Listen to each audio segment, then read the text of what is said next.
अंतिम क्लास है, ठीक है, क्लास 10 का चैप्टर 7 का, ठीक है। तो देखो 7.3 चल रहा है। त्रिभुज का क्षेत्रफल क्या होता है? 1/2 आधार इंटू ऊंचाई, ठीक है। और हम लोग क्या जानते हैं, यानी आधार हो गया base into height, base into height, ठीक है। अब देखो मान लो ये कोई ट्रायंगल है। अब मान लो ये कहां पर स्थित है? एक्सिस बाई एक्सिस स्थित है, ठीक है। एक पॉइंट ये निकलेगा, x1 y1 मान सकते हैं इसको। एक पॉइंट ये निकलेगा, x2 y2 हो जाएगा और c हो जाएगा x3 y3। अब मान तो आज एक्सरसाइज चैनल का लास्ट क्लास है, ओके। डे 4 क्वेश्चन नंबर 2 का हम देखते हैं। a इतना दिया हुआ है, b 5 है और c 3 के है। x1 हो गया हमारे पास 7, x2 हो गया 5, x3 हो गया 3, y1 हो गया -2, y2 हो गया 1, y3 हो गया 3। क्लियर है यहाँ तक? अब देखो त्रिभुज ए बी सी का क्षेत्रफल, ए बी सी का क्षेत्रफल, तो ये फॉर्मूला लग गया। हमको बोला क्या है क्वेश्चन, के का वैल्यू पूछा है और किस केस में? जब समरेखी हो, चीजें कैसी हो, लाइन कैसी है, संरेखी है। संरेखी का अर्थ होता है कोलिनियर। क्या होता है? कोलिनियर। अब कोलिनियर क्या होता है जी? संरेखी क्या होता है बताओ?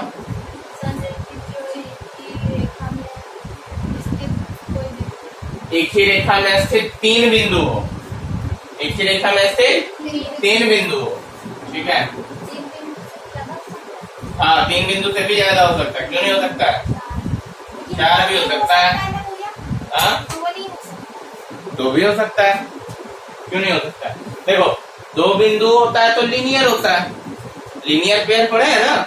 लीनियर पेयर क्या होता है? जोड़ा होता है। तब 2 बिंदु को लीनियर कैसे होगा? देखो एक बिंदु ये, एक बिंदु ये, हाँ युग्म जोड़ा, युग्म जोड़ा, ठीक है। क्या देखो अगर 2 लाइन हम लेते हैं ए और बी है, हमको अभी तक क्या सिखाया गया था? ए और बी का डिस्टेंस को आपने सिखाया था, ठीक है।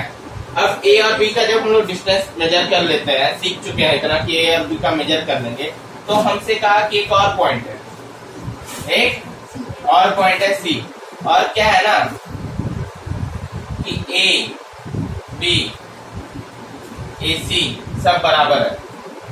क्या है? बराबर है, okay. A B B C, sorry A B B C,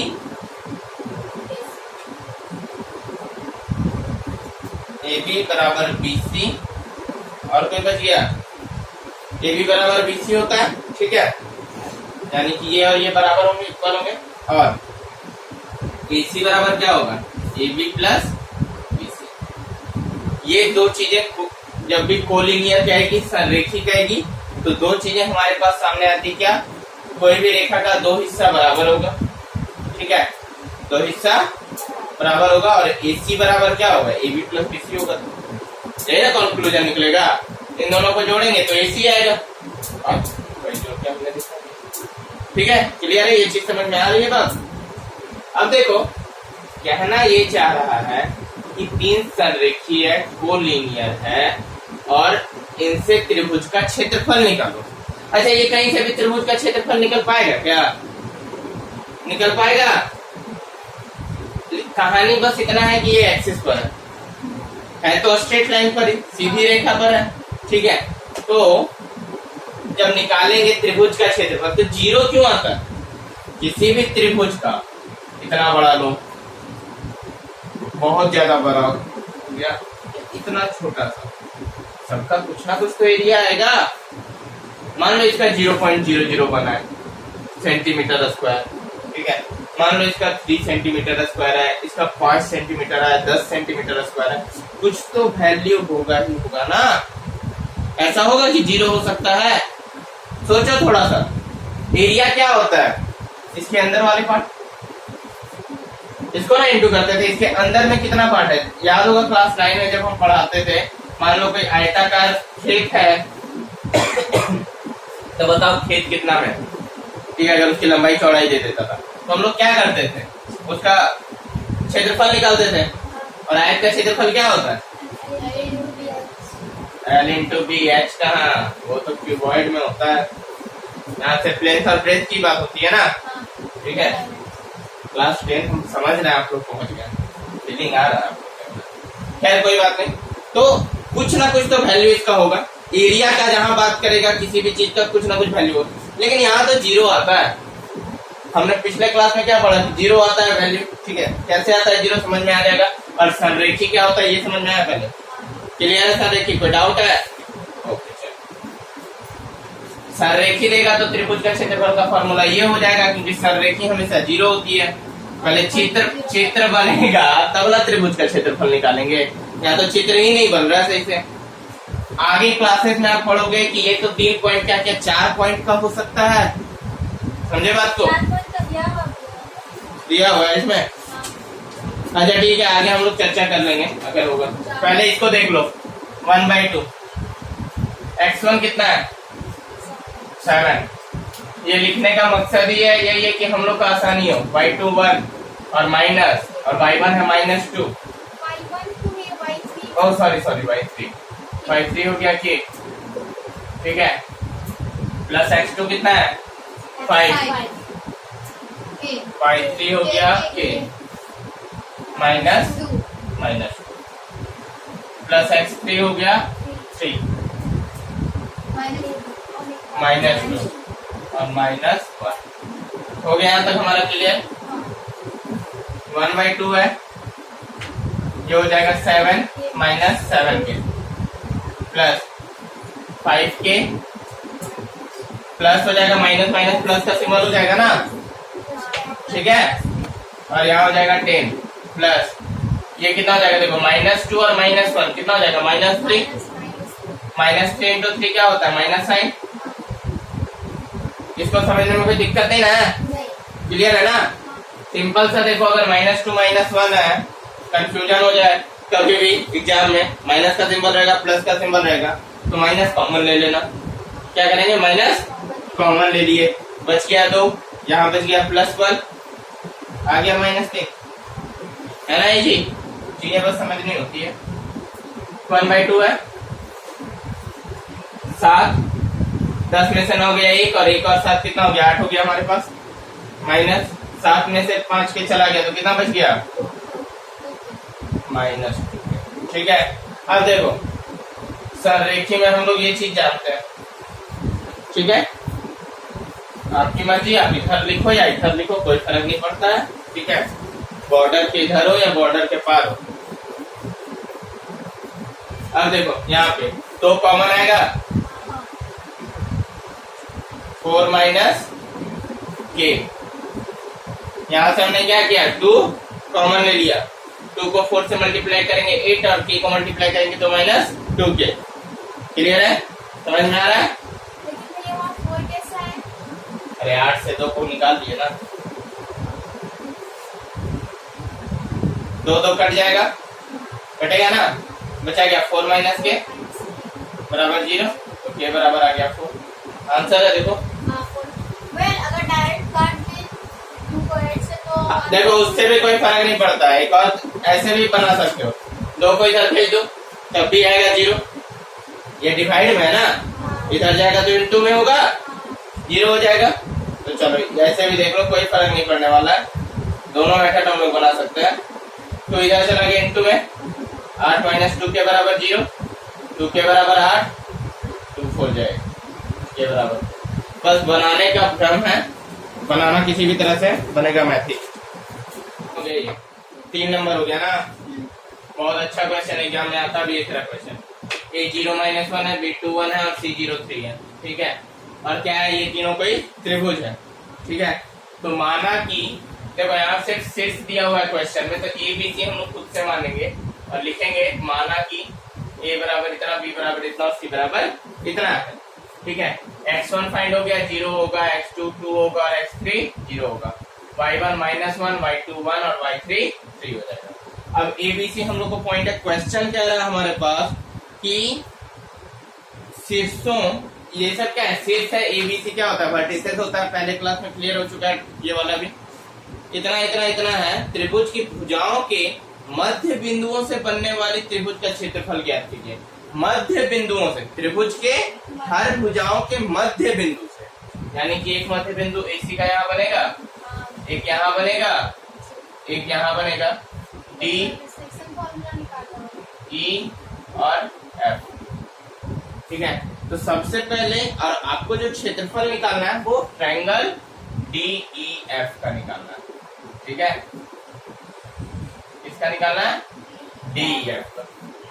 ये आपके क्वेश्चन में गिवन है। क्वेश्चन समझ में आ गया क्या करना है, कोई डाउट है? नहीं। अब आगे हम लोग क्या करेंगे, देखो सबसे पहले डी का निर्देशांक निकालेंगे। डी का निर्देशांक। अच्छा एक बात बताओ, डी क्या है? क्वेश्चन में साफ साफ कह दिया है डी ई और एफ क्या है, मध्य बिंदु है। तो किसका मध्य बिंदु है? डी का। ठीक है, डी का निर्देशांक जब हम लोग निकालेंगे तो क्या हो जाएगा, इसको तो माने हैं हम लोग x2y2 और इसको माने हैं x3y3। ठीक है, तो हम लोग का फॉर्मूला हो जाएगा x2 प्लस x3/2 और y2 प्लस y3/2। क्योंकि मीडियन निकालने के लिए जब इक्वली काटता था तो यही फॉर्मूला का यूज करते थे। ये याद आया फॉर्मूला? कहाँ से आया ये फॉर्मूला? सेक्शन फॉर्मूला से। m1x2 plus m2x3 bye m1 plus m2।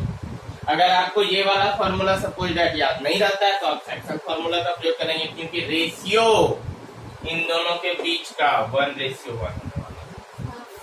ठीक है, अब देखो यहाँ तक क्लियर है, कोई डाउट है? नहीं। तो हर बार हम लोग कोऑर्डिनेट के लिए इसी फॉर्मूला का उपयोग करेंगे। तो डी का निर्देशांक हो जाएगा x2 कितना है हमारे पास 2, x3 0 2, ये हो गया y2 प्लस y3/2, y2 हो गया 1 प्लस 3/2, यानी इक्वल टू हो जाएगा 1 और 2 होगा ना। 2 में से 2 को काटेंगे, 2 में से 4 को काटेंगे, हो जाएगा। अब देखो इसी तरह निकालेंगे ई का निर्देशांक। ई का निर्देशांक सेम चीज। अब ई में क्या है, देखो ये x1y1 है और ये x3y3 है, तो हो जाएगा x1 plus x3/2 plus y1 plus y3/2। और इसी तरह f का भी निर्देशांक निकालेंगे।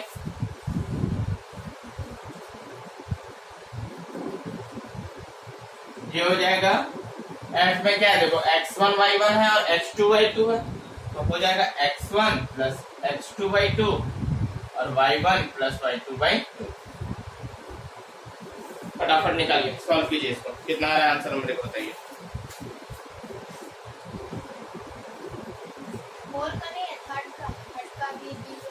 तीसरा नंबर है ये। देखो हम लोग क्या किए, सबसे पहले ए बी सी मान लिए खुद से, 3 निर्देशांक दिए हुए थे, ए निकाल लिया, ए दिया हुआ था, बी दिया हुआ था, सी दिया हुआ था। उसके बाद हमने x1 x2 x3 y1 y2 y3 find किया। ओके, उसके बाद हमने निकाला डी का निर्देशांक बाई x1 x2 by 3 करके। ठीक है, इस तरह से ई निकाले और इस तरह से एफ निकाले। ओके, अब डी फाइंड हो गया, ई फाइंड हो गया, एफ फाइंड हो गया।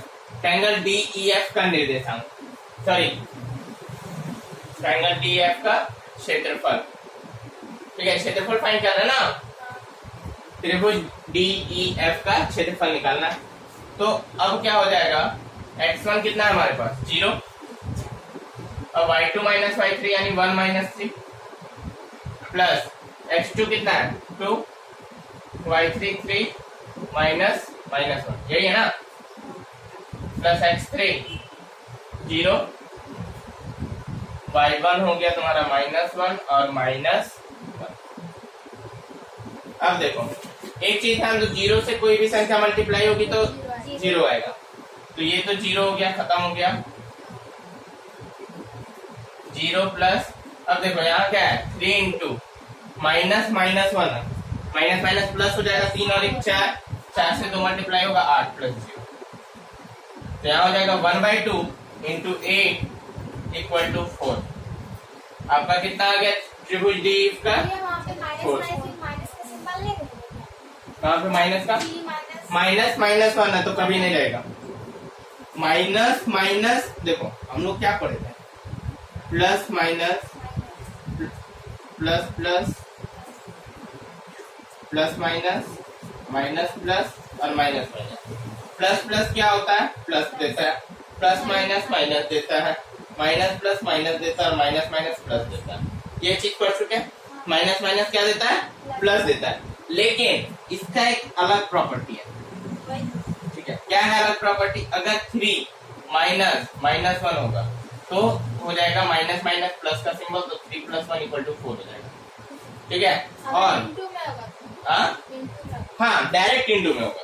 लेकिन अगर -3 और -1 है तो हम लोग क्या करेंगे? माइनस पे यहाँ पे कॉमन लेंगे, हो जाएगा 3 + 1, ठीक है?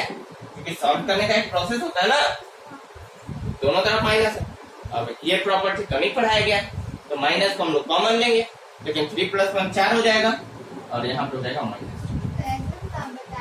तो डायरेक्ट माइनस प्लस का तो 4 लिख दिए, उसमें जो भरा रहता है अगर उसके आगे भरा का सिंबल तो वो तो दूसरा, वो तो एक और केस हो गया। वो केस हो गया -3 + 1 वाला।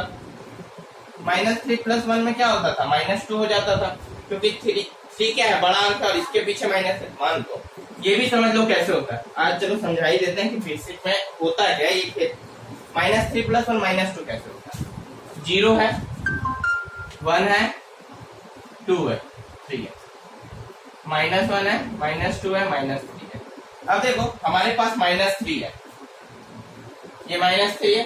अब एक अंक क्या बोल रहा है? उसमें जोड़ने बोल रहा है। मान लो -3 तुमको 3 रुपए किसी को देना, 3 रुपए किसी को देना है, यानी कि तुम्हारे पास जितना भी रुपया आएगा उसमें से 3 रुपए तुमको दे देना। मान लो सिसिरा को -3 आपको देना, ठीक है? तो -3 में से क्या करना है? एक आप उनको दे दोगे, ओके? तो एक मान लो आपके पास 1 रुपया है, -3 दे यानी 3 रुपए देना। आप कर्जा पे हो, माइनस पे आपका, और आपको 1 रुपया देना है सिसिरा को। तो 1 रुपया देना है तो मान लो कि आप क्या करोगे? +1 करोगे, 1 रुपया उसको दे दोगे। जैसे ही आया आप उसको दे दिए, तो -3 में से 1 इधर आगे बढ़ जाए, तो 1 आगे बढ़ेगे तो क्या मिलेगा? -2 मिलेगा, ठीक है? अब ऐसा तो नहीं कि -3 में से 1 घटाएंगे तो सीधा 2 पर पहुंच जाएंगे, तब तो आप कितना आगे बढ़ जाओगे? देखो 1 2 3 4 5 आप आगे बढ़ जाओगे उस तरह से। लेकिन आपको कहा सिर्फ 1 ही रुपया मिला, तो 1 ही अंक ना आगे बढ़ोगे, तो आएगा पहले -2। अगर यहाँ 2 रहेगा तो देखो यहाँ आ जाएगा -1। समझ में आई बात? 2 रुपए आप दे दिए तो +1 और +1 यहाँ पहुंच गया। अगर यही चीज 3 दे दिए, आप इसको 3 रुपए दे दिए, तो आप पर कोई भी चार्ज नहीं रहेगा, आपका चार्ज 0 हो जाएगा। ये क्लियर है? Basic properties. कोई डाउट है इनमें? अभी हम गारंटी देते हैं कि आप इन 3 तरह का क्वेश्चन क्लास 10, 11, 12 को बोल दीजिए, 70 से 80% बच्चे कंफ्यूज नहीं होंगे। तो बेटा क्योंकि मैंने इन सबको अपने आंखों से देखा हुआ है, और फिर क्या हुआ? इवन आप ग्रेजुएशन वाले को दे दो ना, वो परेशान हो जाएंगे। क्वेश्चन में एक और चीज माइंड किया हुआ है, बोल रहा है कि ट्रायंगल ABC और ट्रायंगल DEF का रेशियो निकालना है एरिया का। क्या निकालना है? रेशियो निकालना है। तो आपको according to this triangle ABC का भी क्षेत्रफल निकालना पड़ेगा।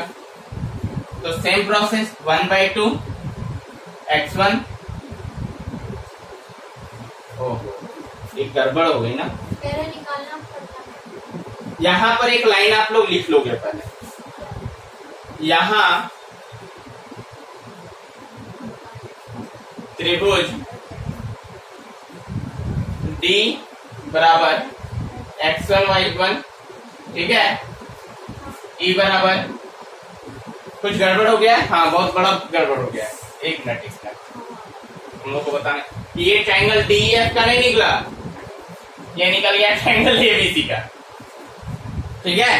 क्योंकि सारा वैल्यू हम लोग किसका पुट कर दिए? ABC वाला पुट कर दिए, तो ये ट्रायंगल ABC का क्षेत्रफल निकल गया। ठीक है। अब यहाँ पे आपको निकालना पड़ेगा ट्रायंगल डी ई एफ का क्षेत्रफल, तो लिखना कुछ नहीं ना, ठीक है। और भी लिखना कुछ नहीं ना। हाँ लिखना होगा, नहीं भैया वहाँ नहीं, वहाँ तो आप बोले ना यहाँ त्रिभुज दी। नहीं वहां नहीं लिखना, तब यहाँ लिखना पड़ेगा, ठीक है। माना कि d इक्वल टू x1y1, ठीक है। क्या लिखोगे वो भी बता ही देते हैं, चलो। e इक्वल टू x2y2 और f इक्वल टू x3y3 होगा। अब देखो यहाँ पे तब x1 कितना हो जाएगा हमारे पास, x1 देखो 1 होगा, x2 कितना हो जाएगा, e को माने हैं 0 होगा, और x3 हो जाएगा हमारे पास 1, f को माने हैं x3। इसी तरह y1 हो जाएगा 2, y2 हो जाएगा आपके पास 1 और y3 हो जाएगा आपके पास 0। यहाँ तक कोई चीज समझने में दिक्कत है, कोई डाउट है तो आप लोग बोल सकते हैं, ठीक है। ऊपर वाला इरेज कर रहे हैं थोड़ा सा, ठीक है। आप लोग नोट तो कर ही होंगे।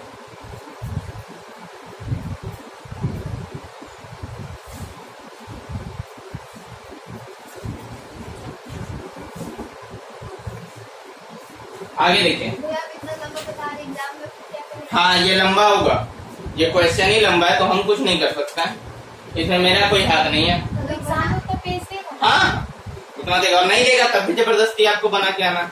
छोटा लिखे बड़ा लिखे वो आप लोग का प्रॉब्लम है ही, शुरुआत से वो, इसमें नया कुछ नहीं है जैक बोर्ड वालों के लिए, ठीक है। हल्ला नहीं। अब देखो यहाँ पे हम डी ई एफ कर देते हैं, बस याद रखना इसका 4 वर्ग मात्रक है, ठीक है। 4 वर्ग मात्रक, स्क्वायर यूनिट्स, ठीक है। इंग्लिश में लिखोगे तो इसको इरेज नहीं कर सकते हैं। आपको ए बी सी किए थे ना, तो फिर अभी डी एफ। हाँ तो फिर से फॉर्मूला थोड़ी लिखूंगा।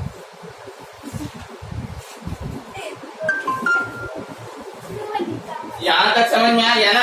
अब x1 के स्थान पे यहाँ का 1 पुट होगा, y2 कितना हमारे पास 2 और सॉरी y2 1 है और y3 है 0, प्लस x2 है हमारे पास 0 और y3 है 0 माइनस 2, प्लस x3 है हमारे पास 1 और y1 है 2 माइनस 1।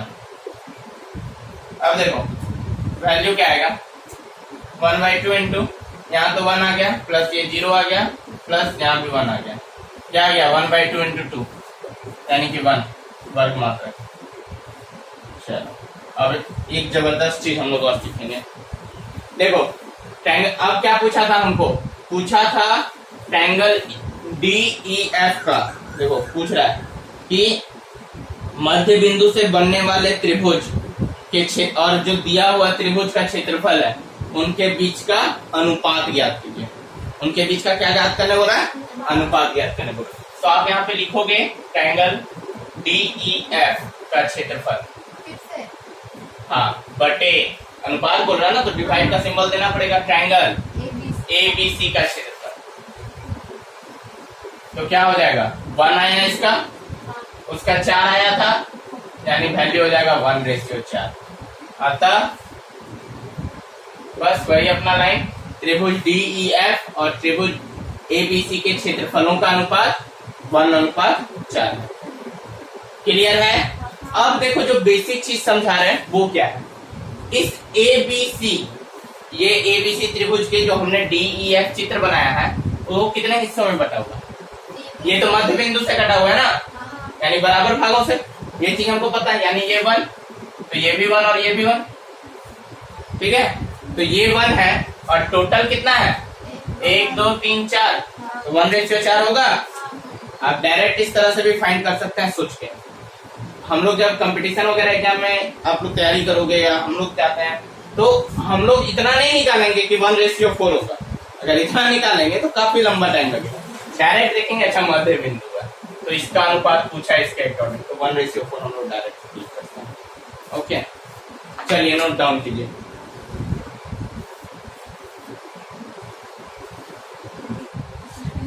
चलो अब आगे देखते हैं क्वेश्चन नंबर 4 क्या है। बड़ा अच्छा क्वेश्चन और आप लोग इसको खुद से बनाओगे।